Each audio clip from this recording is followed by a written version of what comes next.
Different people have different ideas about clinginess, on what level of affection and attention they want in a relationship.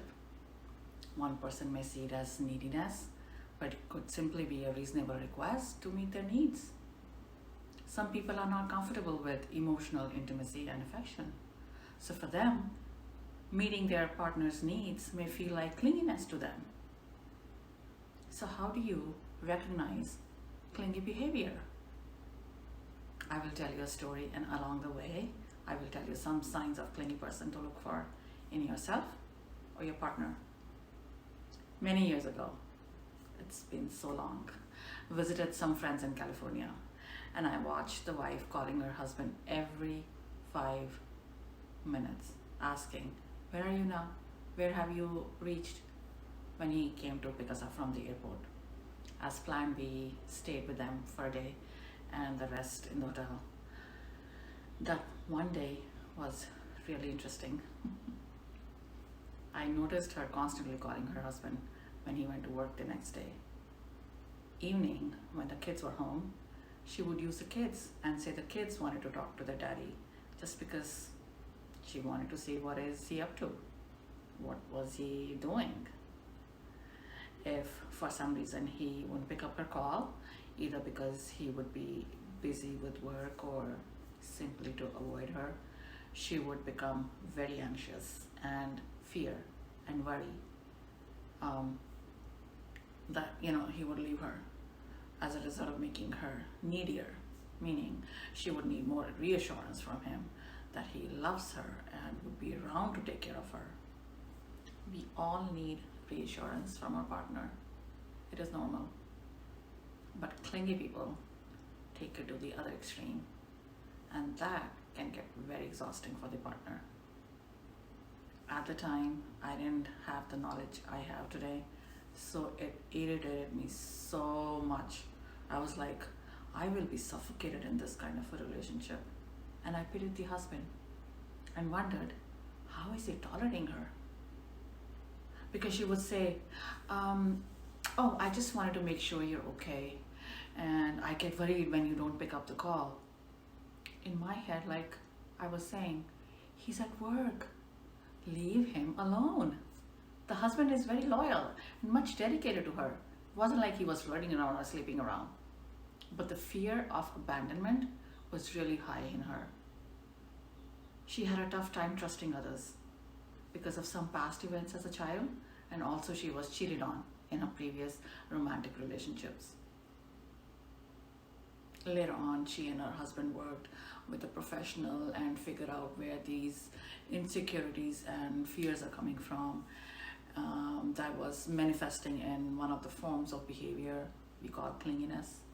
And he learned how to manage her anxieties and insecurities and set boundaries. It took a lot of time.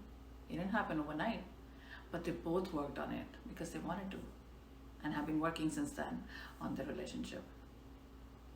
She had an anxious attachment and the husband was avoidant. Not a great combination to start with, but can be worked on. So it's not just one person responsible for an unhealthy relationship, it's both. And both need to do their part to improve. So a clingy person constantly calls and texts till they get a response.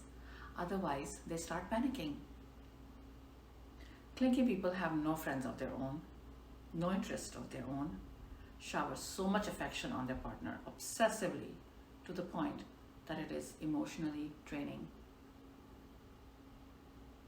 A clingy person will also try to cut their partner off from their friends because they don't like their partner to spend their time with anyone else but them.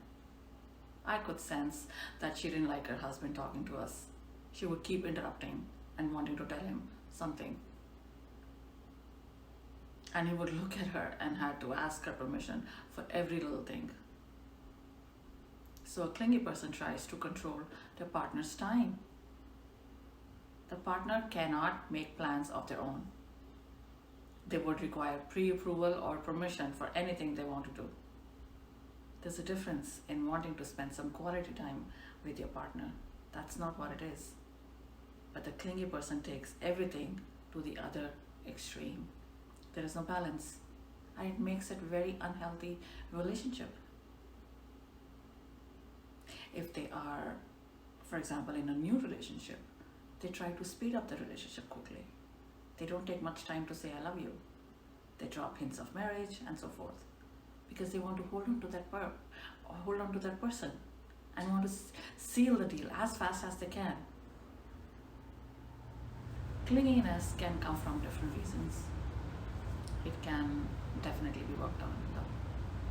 It takes a lot of patience and motivation to improve. To do that, first, you need to take ownership of your behavior. It's very easy to put all the blame on your partner and give justification to your extreme behavior, that you're doing it out of love, making the partner feel guilty. It is not love. It is an obsession. It is manipulation. Look within yourself and see if you're showing any sign of clinginess. You both need to be aware of what you're doing so that you can build a healthy relationship. If you need assistance, contact me and we will explore and figure out things for you. This is Sonali from Love Life Coach XO.